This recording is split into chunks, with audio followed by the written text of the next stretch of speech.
नमस्कार, दूरदर्शन के स्वस्थ जीवन कार्यक्रम में आप सभी दर्शकों का हार्दिक स्वागत है। आज का विषय है किडनी एवं प्रोस्टेट रोग कारण एवं निदान, और इस विषय पर हमारे साथ बातचीत के लिए स्टूडियो में मौजूद हैं डॉक्टर साकिब साहब जी। डॉक्टर साहब, आपका बहुत बहुत स्वागत है। डॉक्टर साहब, किडनी रोग किस प्रकार का रोग है? देखिए, किडनी जैसे हम जानते हैं एक बहुत ही महत्वपूर्ण ऑर्गन होता है जी। जीवन को सामान्य जीवन, नॉर्मल जीवन व्यतीत करने के लिए उसका नॉर्मल फंक्शनिंग बहुत ज़रूरी होता है। जी। जिस तरह से आपका ब्रेन होता है, हार्ट होता है, वैसे किडनी भी बहुत ज़रूरी होता है। अगर उसमें कोई ख़राबी हो जाती है जी। तो एक सामान्य जीवन व्यतीत करना संभव नहीं रहता है। जी। तो किडनी में अनेक प्रकार की बीमारियाँ होती हैं, वो खान पान से रिलेटेड होती हैं। आजकल डायबिटीज़, हाइपरटेंशन, ये सब बीमारियाँ हो गई, इसकी वजह से भी किडनी पे भी असर पड़ता है। एज ए यूरोलॉजिस्ट जिन बीमारियों से मेरा वास्ता पड़ता है वो है किडनी में स्टोन होना, कैंसर की संभावना होती है, कोई स्ट्रक्चर डिजीज़ हो जाता है, या अन्य ऐसी कोई बीमारियाँ होती हैं जिसमें सबसे प्रमुख जो कारण होता है किडनी खराब होने का या किडनी में प्रॉब्लम होने का, वो किडनी स्टोन्स होते हैं। अच्छा। बहुत कॉमन है actually, almost from the age group 20 से लेके 60 के एज ग्रुप में बहुत ही कॉमनली देखा जाता है। हमारे इलाके में इसलिए देखा जाता है बिकॉज हमारे इलाके में जिस तरह से लोगों का खान पान है और जिस तरह से लोग लाइफस्टाइल जीते हैं, उसमें किडनी स्टोन्स बहुत कॉमन रहते हैं। जी। तो डॉक्टर साहब, ये जो किडनी फेल हो जाती है तो इसमें फिर उबरने की कितनी संभावना रह जाती है? देखिए, किडनी फेल होने का कारण ढूंढना ज़रूरी है। अच्छा। जो कारण, कुछ कारण होते हैं जो रिवर्सिबल होते हैं, जी। कुछ कारण होते हैं इरिवर्सिबल होते हैं। जैसे डायबिटिक पेशेंट हुए, हाइपरटेंसिव हुए, उनमें क्या होता है कि शुगर की मात्रा या बीपी बढ़ा रहने की वजह से किडनी में डैमेज होता रहता है। जी। लेकिन जहाँ तक एज ए यूरोलॉजिस्ट मेरा सवाल पैदा होता है, तो हम जिन तरह के लोगों को देखते हैं जिन किडनी खराब होने की संभावना जिनमें होती है, वो किडनी स्टोन सबसे कॉमन रहता है। अच्छा। और कमाल की बात यह है कि किडनी स्टोन बहुत ही सामान्य बीमारी है और ये प्रिवेंटेबल भी है। ये हमारे खाने पीने से और क्या कहते हैं हमारे जीवन व्यतीत करने के तरीके से होता है, और इसको प्रिवेंट कर सकते हैं, इसको ट्रीट कर सकते हैं और किडनी को हम बचा सकते हैं। अच्छा, बचा सकते हैं। बिल्कुल। तो डॉक्टर साहब, ये जो किडनी है और मूत्र रोग है, यूरोलॉजी है, तो इसमें कितनी समानताएं? देखिए, एक्चुअली यूरोलॉजी एक सर्जिकल ब्रांच है किडनी का। अच्छा। इसमें सिर्फ किडनी नहीं आता है, किडनी के नीचे यूरेटर होता है, ब्लैडर होता है, प्रोस्टेट होता है। जी। उसके अलावा जो मेन हेल्थ होता है, जैसे मेन एक्सटर्नल जेनिटल ऑर्गन्स होते हैं, ये सारी चीज़ें इसमें इंक्लूड होती हैं। अच्छा। अच्छा, ये प्रोस्टेट की जो बात है तो वो क्या है डॉक्टर साहब, दर्शकों को बताइए। प्रोस्टेट एक ग्लैंड होता है जो कि सभी पुरुषों में होता है। अच्छा। तो रूडिमेंट्री बहुत छोटा होता है, लेकिन जैसे जैसे हमारे मनुष्य की आयु बढ़ती है तो प्रोस्टेट का ग्लैंड बढ़ता रहता है। जी। प्रोस्टेट के ग्लैंड बढ़ने से कुछ लोगों को कोई भी समस्या नहीं होती है, वो सामान्य तरह से जीवन व्यतीत करते रहते हैं। जी। लेकिन कुछ लोगों को प्रोस्टेट ग्लैंड बढ़ने से अनेक तरह की प्रॉब्लम्स होते हैं। अच्छा। बेसिकली उनको होता है कि पेशाब करने में दिक्कत होने लगती है, जी। पेशाब की धार पतली हो जाती है, जी। दिन में बार बार पेशाब करना पड़ता है, हर 1 घंटे 2 घंटे पे पेशाब करना पड़ता है, पेशाब शुरू करने में उनको दिक्कत होती है। जी। समझ रहे हैं? फिर कई बार ऐसा होता है कि पेशाब इतना तेज़ लगता है कि वो बाथरूम तक भी नहीं जा पाते हैं और पेशाब लीक होने का डर रहता है। अच्छा। उसके अलावा रात में उन्हें बार बार उठना पड़ता है जिससे उनकी नींद खराब होती है। जी। ये सारी चीज़ें होती हैं, इस वजह से परेशानियों से हमारे पास मरीज आते हैं प्रोस्टेट के। अच्छा। तो डॉक्टर साहब, किडनी रोग के मुख्य लक्षण क्या क्या है?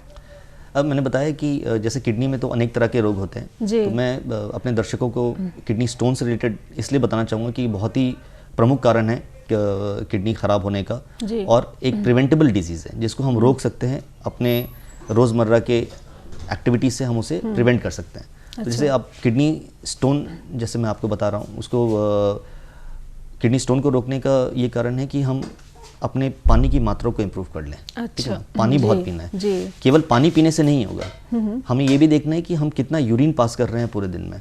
यदि हम 2 लीटर से कम यूरिन पास कर रहे हैं तो मतलब कि हम पानी की मात्रा हमारी सही नहीं है।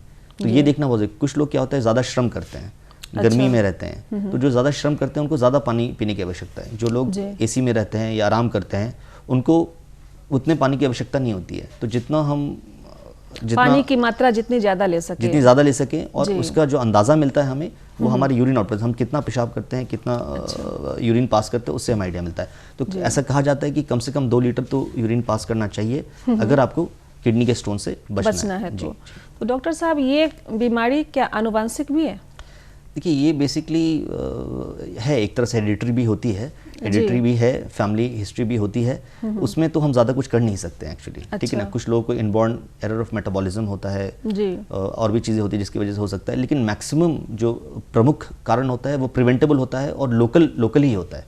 आप समझ रहे हैं, जैसे मैंने आपको बताया, खाना पीना, खाने पीने में मांसाहारी लोग जो होते हैं, अच्छा, ज़्यादा मांस लेने से क्या होता है कि स्टोन बनने की संभावना बढ़ जाती है। अच्छा, इसलिए बढ़ जाती है क्योंकि उसमें प्यूरिन होता है, वो प्यूरिन यूरिक एसिड में बनता है और वो स्टोन बनाने की संभावना बहुत ज़्यादा बढ़ जाती है उसमें। अच्छा, दूसरी बात यह है कि खाने में नमक की मात्रा अगर हम ज़्यादा लें तो, अगर नमक ज़्यादा लेंगे तो नमक से भी ना अक्सर देखा जाता है कि हमारे यहाँ चटपटा खाना और स्पाइसी खाना बहुत ज़्यादा खाते हैं ना, उसके लिए तो भारत मशहूर है। जी, अचार खा रहे हैं, पापड़ खा रहे हैं, ये सब चीज़ों में क्या होता है कि नमक की मात्रा बहुत ज़्यादा होती है, ये भी एक स्टोन का प्रमुख कारण होता है। तो अगर हम इसको भी अवॉइड करें, कम कर दें, तो हम स्टोन से अपने आप को बचा सकते हैं। दूसरा, वेजिटेबल्स भी, कुछ वेजिटेबल्स होते हैं जैसे पालक हो गया, टमाटर हो गया, हम खाने में टमाटर बहुत डालते हैं, उसमें ऑक्सलेट की मात्रा बहुत ज़्यादा होती है। अच्छा, जिस भी खाने में ऑक्सलेट की मात्रा ज़्यादा होगी, स्टोन बनने की संभावना बढ़ जाएगी और स्टोन की वजह से किडनी फेल और किडनी में बीमारी होने की संभावना बढ़ जाती है। अच्छा, तो डॉक्टर साहब अगर इस तरह की समस्या हो तो इसका निदान ये है कि क्या शल्य चिकित्सा की जाएगी?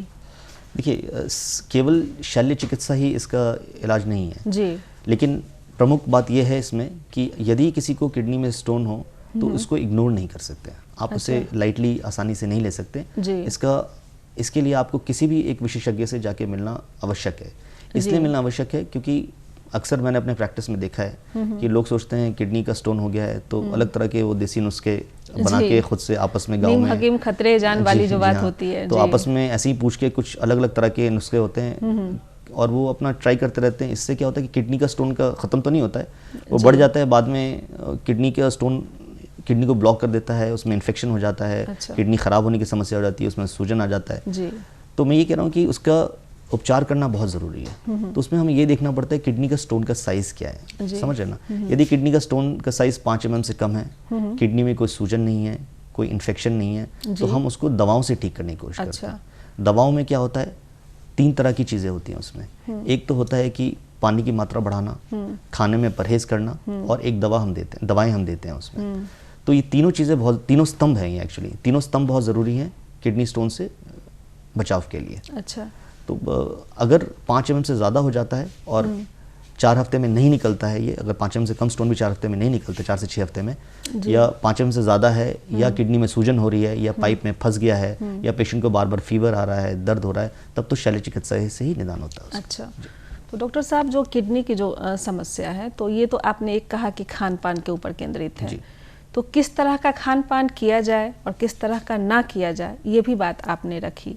लेकिन बहुत लोगों में ऐसा देखा गया है कि वो खान पान के संतुलन के बाद भी ऐसी समस्या देखी गई है, तो इसे आप किस रूप में लेंगे? देखिए, मैंने आपको बताया ना कि एक लाइफस्टाइल डिजीज़ है, हेरिडिटरी डिसीज़ भी है, फैमिली हिस्ट्री की वजह से भी होता है, तो वो तो कारण होते ही हैं, लेकिन उन कारणों का कोई स्पेसिफिक निदान नहीं है। जो चीज़ें प्रिवेंटेबल हैं, जिन पे हम कुछ कार्य कर सकते हैं, उसके लिए मैं जो बताना चाहता हूँ बेसिकली उन्हीं पे बताना चाहता हूँ जी। तो डॉक्टर साहब, एक तो मूत्र विज्ञान, तो ये क्या है और इनमें कैसी सावधानियां हो जो उस तरह से हम बीमारी से बचे? देखिए, मूत्र तो ऑब्वियसली जो यूरिन होता है वो एक फिल्टर्ड पार्ट होता है ब्लड का, अल्ट्रा फिल्ट्रेट कहते हैं उसको।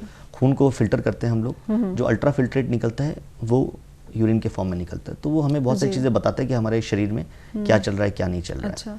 तो हमें बेसिकली ये जो मूत्र रोग हुआ, बेसिकली ये सारी चीज़ें आपका किडनी, यूरेटर, प्रोस्टेट, ब्लैडर, इन्हीं से रिलेटेड है एक्चुअली। अच्छा, तो डॉक्टर साहब, किस विटामिन की कमी से भी ये रोग हो सकता है? इसमें माना जाता है कि विटामिन की बहुत सारी भूमिका होती है, संतुलित आहार की ही बातें आपने कही है। संतुलित आहार की भूमिका होती है, बिल्कुल होती है। किडनी रोग में किस चीज़ का ज़्यादा खान पान किया जाए, विटामिन कौन सा लेना चाहिए? ताकि ऐसे कहा जाता है, बहुत अच्छा प्रश्न आपने पूछा। इसमें एक्चुअली होता ही है कि विटामिन जो होते हैं, विटामिन B6 वगैरह जो होते हैं, वो बहुत फ़ायदेमंद माने जाते हैं। वो देखते हैं कि वो कैटेलाइज कर देते हैं स्टोन को ना, डिज़ोल्व करने में एक कैटलिस्ट की तरह काम करते हैं। तो अक्सर हम जो दवाएं भी देते हैं उसमें भी हम विटामिन B6 की मात्रा बहुत बढ़ा के देते हैं, और प्रोबायोटिक के भी रोल होते हैं इसमें। तो ये सब चीज़ें देखा गया है कि इनसे फ़ायदा तो होता है बेसिकली। अच्छा। तो डॉक्टर साहब, ये तो आजकल रोग बहुत आम बात है, लेकिन ये किस प्रकार का रोग है? कहते हैं ना कि मतलब एक जानलेवा होता है और एक होता है जिसमें इलाज के बाद बहुत संभावना बची रहती है। और इसमें ये कितना खर्च आता है लगभग, अगर कोई बहुत गंभीर बीमारी से ग्रसित हो जाए? क्योंकि ये प्रश्न मैं इसलिए पूछ रही हूँ क्योंकि आम जनता बीमारियों के नाम से, इलाज के खर्च के डर से भी वो डॉक्टर तक नहीं पहुँच पाती है। तो ये मैं प्रश्न चाहूँगी कि आप इसका उत्तर दें। बिल्कुल बिल्कुल, बहुत अच्छा आपने प्रश्न पूछा। देखिए, एक्चुअली क्या होता है कि ये बीमारी जानलेवा हो सकती है अगर आप इसका उपचार सही समय पे ना कराएं तो। जी। यदि आप इसको सही समय पे आप इसके लिए आप किसी विशेषज्ञ के पास चले जाएंगे जी। तो और उसका सही तरीके से अगर वो उपचार हो जाए तो ये टोटली प्रिवेंटेबल है, मतलब टोटली ट्रीटेबल है, एकदम ठीक हो सकता है मरीज़ और उसके बाद मरीज़ एकदम स्वस्थ होकर घर जा सकता है। अच्छा। सबसे अच्छी बात आज की डेट में ये हो गई है कि जैसे यूरोलॉजी का विषय हुआ जहाँ तक, बहुत ही आधुनिक इलाज शुरू हो चुका है इसमें। अच्छा।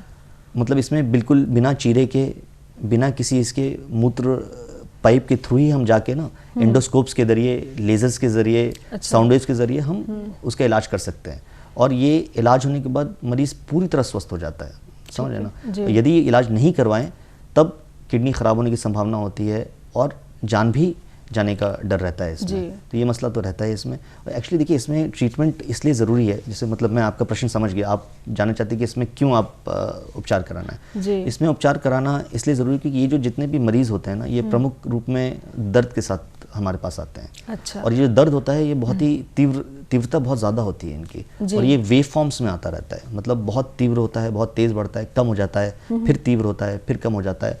और मरीज़ को अनेक तरह की तकलीफ़ें होती हैं, वॉमिटिंग, उल्टी करने का भी मन करता रहता है, जी मचलाता रहता है, कई बार यूरिन में खून आने लगता है, कई बार यूरिन में पस आने लगता है, यूरिन फीवर आने लगता है मरीज़ को। तो ये सारी चीज़ें होती हैं और सेप्सिस इन्फेक्शन होने का डर रहता है, इसीलिए पेशेंट हमारे पास मिलने आते हैं इन सब चीज़ों के लिए। जी।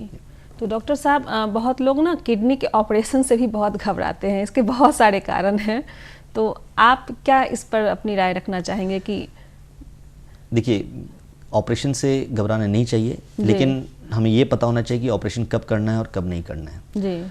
तो इसलिए मैंने कहा कि कभी भी ऐसी कोई दिक्कत होती है तो हमेशा विशेषज्ञ से मिलना चाहिए। तो जैसे मैंने आपको बताया कि यदि कोई पत्थर का ही हम वो ले लेते हैं, किडनी स्टोन्स ही ले लेते हैं, तो किडनी स्टोन अगर 5 mm से कम है तो हम उसको दवाओं के ज़रिए, डाइट के ज़रिए और क्या कहते हैं पानी के ज़रिए, मतलब फ्लूइड्स के ज़रिए हम उसको निकालने की कोशिश करते हैं। लेकिन अगर उससे नहीं निकलता है या 5 mm से बड़ा है तो किडनी में ऑपरेशन किया जाता है। आजकल जो ऑपरेशन हो रहा है वो पुराने ज़माने की तरह नहीं हो रहा है, जिसमें पूरा हमने चीरा मारा और मरीज़ का ऑपरेशन हम दूरबीन के विधि द्वारा करते हैं। हम एंडोस्कोप्स हैं, फ्लेक्सिबल एंडोस्कोप्स हैं, अलग अलग तरह के लेज़र हैं, तो हम पेशाब के रास्ते के ज़रिए ही अंदर जाते हैं और उसको स्टोन को देखते हैं, वहीं पर उसको लेज़र से चूरा कर देते हैं और वो पेशाब के रास्ते निकल जाता है। अंदर हम एक स्टेंट डाल देते हैं ताकि किडनी को थोड़ा आराम मिल सके।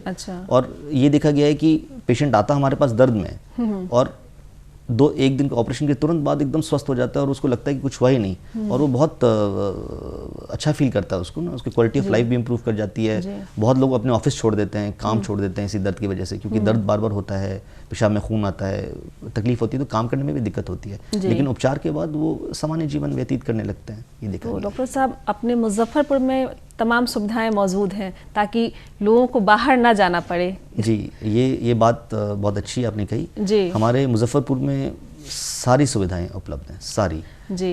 किडनी स्टोन्स की हर तरह की सुविधा उपलब्ध है हमारे पास। लेज़र फाइबर्स हैं, एंडोस्कोपिक ट्रीटमेंट अवेलेबल है, इवन कैंसर का भी उपचार अवेलेबल है यहाँ पर। अच्छा। और दूरबीन की विधि द्वारा ही हम कैंसर का भी उपचार करते हैं। तो इसलिए यहाँ पर मुजफ्फरपुर बहुत आधुनिक बन चुका है जहाँ तक किडनी डिजीज़ का सवाल है। तो मुझे लगता नहीं कि कहीं भी किसी को जाने की आवश्यकता पड़ेगी यहाँ से। जी। तो डॉक्टर साहब, आपने अभी बात कही कैंसर की, तो किडनी में कैंसर, ये शब्द और वाक्य जो है ये कितना प्रभावित करता है और इसमें कैंसर किस प्रकार फैलता है? देखिए, ये आपने बहुत अच्छी बात कही। एक्चुअली होता है कि कैंसर शब्द सुन के ही लोग घबरा जाते हैं। जी। लोग सोचते हैं कि अब तो मेरा जीवन खत्म हो गया और अब कुछ है नहीं। लेकिन यही हमें जानना ज़रूरी है कि कुछ ऐसे कैंसर होते हैं जिनका उपचार संभव है। उसमें से एक किडनी कैंसर आता है। ऑब्वियसली एक ख़तरनाक कैंसर है और उसके फैलने की संभावना बहुत ज़्यादा होती है। वो लिवर में, लंग में, अन्य जगह पे फैलने का डर रहता है। कई बारी तो जो नसें होती हैं जिसको हम रीनल वेन कहते हैं, इन्फीरियर वेना कावा कहते हैं, उसमें भी खून के गत्थे बन जाते हैं जिसको थ्रोम्बोसिस कहते हैं। वो सब चीज़ें हो सकती हैं।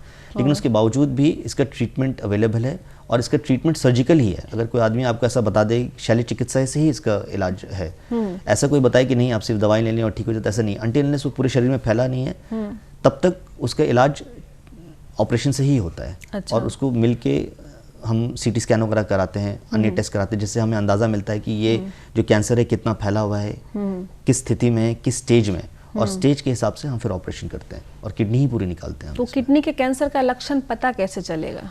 किडनी के कैंसर का लक्षण एक्चुअली पता करना थोड़ा मुश्किल होता है, क्योंकि बहुत लेट प्रेजेंट करता है किडनी कैंसर। अच्छा। किडनी क्या होता है कि हमारे शरीर में सबसे पीछे होता है जी। तो उसके अंदर जगह बहुत होती है, तो जब उसमें कैंसर होता है वो धीरे धीरे बढ़ता रहता है और कई बारी लोगों को पता नहीं चलता है, इसलिए इसको इंसिडेंटिलोमा भी कहते हैं। इंसिडेंटिलोमा का मतलब होता है कि ये किसी और वजह से आप अल्ट्रासाउंड कर रहे हैं और आपको किडनी कैंसर मिल जाता है, आप समझ रहे हैं ना? जी, तो जी। बेसिकली कई बारी पता नहीं चलता मरीज को, किसी और वजह से अल्ट्रासाउंड कराया और सीटी कराया तो उनको पता चल जाता है कि किडनी में ट्यूमर। तो एसिम्प्टोमेटिक प्रेजेंटेशन बहुत ज़्यादा है इसमें, लेकिन सिम्टम्स जो होते हैं वो यही होते हैं कि उसमें भी दर्द होता है, लेकिन स्टोन की तरह दर्द नहीं होता ये दर्द थोड़ा उससे तीव्रता में कम होता है। पेशाब में खून आना एक असामान्य चीज़ है। यदि कभी भी पेशाब में खून आए तो आप उसको कभी भी लाइट नहीं लेना। मैं आपके दर्शकों को बहुत ही उससे बताना चाहता हूँ कि आप इसको नोट कर लें कि कभी भी पेशाब में खून आए तो वो एक असामान्य चीज़ है और उसमें आपको डॉक्टर से मिलना बहुत ही आवश्यक होता है, क्योंकि यदि पेशाब में खून आ रहा है तो 50% केसेस में कोई ना कोई कारण होता ही होता है, बिना कारण के पेशाब में खून नहीं आता है। अच्छा। और उसमें से भी ऑलमोस्ट 50% में कैंसर होता है, आप समझ रहे हैं? तो इसीलिए आदमी को जिस भी व्यक्ति को ऐसी कोई दिक्कत होती है, परेशानी होती है, उसको मूत्र में रक्त की समस्या आती है तो इमीडिएटली आके दिखाए, एक अल्ट्रासाउंड कराए, ज़रूरत पड़ने पे सीटी स्कैन भी कराना पड़ता है और उसका उपचार कराए। तो डॉक्टर साहब आपके यहाँ तो बहुत सारे रोगी आते होंगे किडनी से संबंधित समस्याएं लेके, उनमें महिलाओं का प्रतिशत कितना होता है पुरुषों के अपेक्षा? जैसे आप बिनाइन डिजीज़ की बात करें हम लोग, जहाँ स्टोन की बातें हैं जी, वो तो महिलाओं में भी काफ़ी होता है, लेकिन मेल प्रीडोमिनेंस ज़्यादा है इसमें। मतलब चाहे वो किडनी कैंसर ले लीजिए या किडनी स्टोन ले लीजिए, तो पुरुषों में ज़्यादा होता है, महिलाओं में कंपैरेटिवली कम होता है। कम होने का अर्थ ये नहीं कि बहुत कम होता है, उनमें भी बहुत होता है, लेकिन पुरुषों के मुकाबले थोड़ा कम रहता है। तो हमारे पास तो महिलाएं भी आती हैं, पुरुष भी आते हैं, बच्चे भी आते हैं, हर एज ग्रुप के लोग आते हैं और अपना इलाज करवाते हैं वहाँ पर। तो ये तो रही इलाज की बात। अब हम आते हैं बचाव की ओर। हम इस बीमारी से ग्रसित ना हो, इसके लिए हमें क्या क्या सावधानियां रखनी जरूरी है? बिल्कुल, ये देखिए सबसे इम्पॉर्टेंट चीज़ जो होती है वो प्राइमरी प्रिवेंशन होता है, मतलब बीमारी होने से पहले ही उसको रोक देना। जी, उसको करने के लिए सबसे अच्छा जो तरीका होता है, अपने लाइफस्टाइल चेंज करना बहुत ज़रूरी होता है। जी। लाइफस्टाइल चेंज में सबसे प्रमुख होता है डाइट, दूसरा होता है एक्सरसाइज।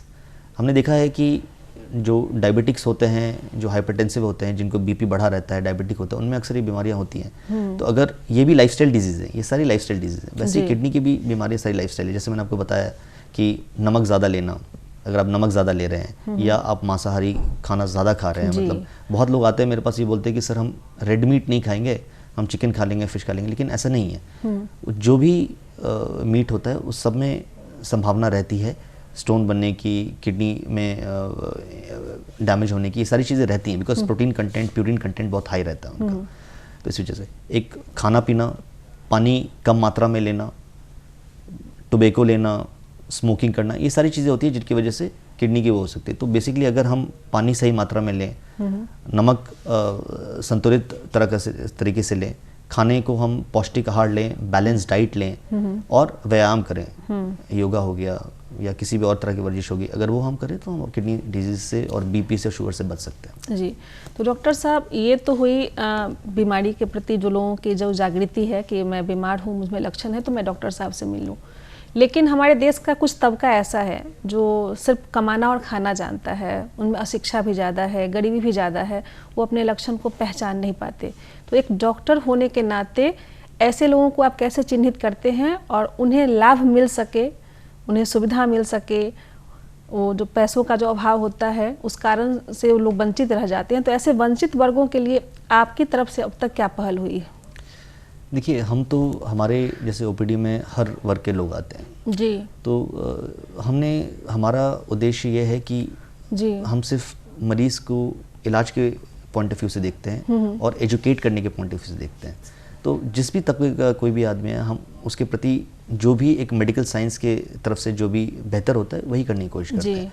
और अगर मैं वैसे बताऊं तो जनरली इतनी सारी योजनाएं सरकार ने भी शुरू की हुई हैं जी।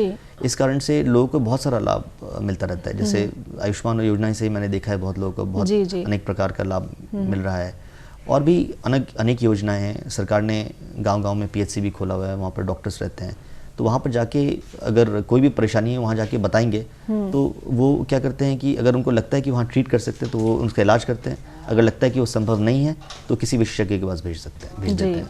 अक्सर बहुत सारे मरीज हमारे पास जो आते हैं ऐसी प्राइमरी सेंटर से रेफर्ड आते हैं हमारे पास। डायरेक्ट पेशेंट्स बहुत कम होते हैं, रेफर्ड पेशेंट्स बहुत ज़्यादा होते हैं जी। तो डॉक्टर साहब अब फिर आते हैं हम लोग किडनी की तरफ ही चलते हैं फिर से। इसमें और ऐसे अनेक लक्षण जो परिभाषित होते हैं, कुछ परिभाषित नहीं हो पाते हैं, तो कैसे इसकी पहचान की जाए?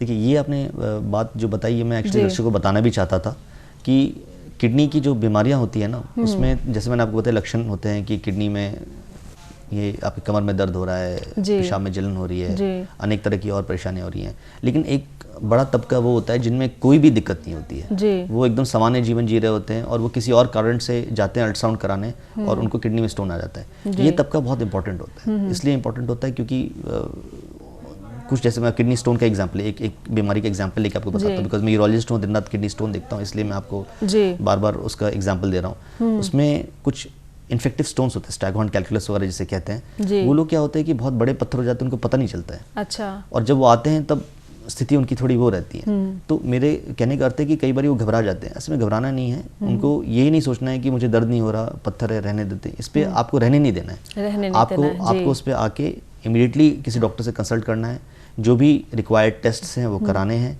देखना है कि आपकी किडनी ठीक से काम कर रहा है कि नहीं कर रहा है, आपके ब्लड में इन्फेक्शन है कि नहीं है, किडनी में सूजन तो नहीं है, पस तो नहीं है, और जो भी इलाज बनता है, जैसे सर्जिकल इलाज इसके लिए यूजुअली चाहिए होता है, तो वो करवा लेना चाहिए। तो डॉक्टर साहब, आपने जैसे कहा कि मांसाहार के प्रयोग से ये ज़्यादा मतलब संभावना रहती है, तो शाकाहार में भी ऐसी बहुत सी चीज़ें हैं। शाकाहारी चीज़ों में जैसे कि दूध है या उसकी मलाई है, उसमें बहुत सारी चर्बी होती है, तो शाकाहार में भी क्या क्या प्रयोग करें, शाकाहारी क्या खाएं और क्या ना खाएं, ये हमारे दर्शकों को आप जरूर बताएं। देखिए, शाकाहारी खाने में भी ऐसे बहुत सारे पदार्थ हैं जिनकी वजह से किडनी की अनेक तरह की बीमारियां होती हैं। जैसे मैंने आपको फिर से मैं किडनी स्टोन पे इसलिए आ रहा हूँ बिकॉज यूरोलॉजिस्ट हूँ मैं और दिन रात हम यही देखते हैं, प्रमुख बीमारी हमारी यही रहती है। तो उसमें मैंने आपको बताया कि टमाटर, पालक, बीट रूट, ऐसी चीज़ें जो होती हैं बहुत ज़्यादा रिच होती हैं, क्या कहते हैं, ऑक्सलेट में, और ऑक्सलेट एक स्टोन बनने का कारण होता है। नमक ज़्यादा लेना, जैसे कि पापड़ हो गया, लोग अचार का सेवन बहुत करते हैं, इन सब चीज़ों से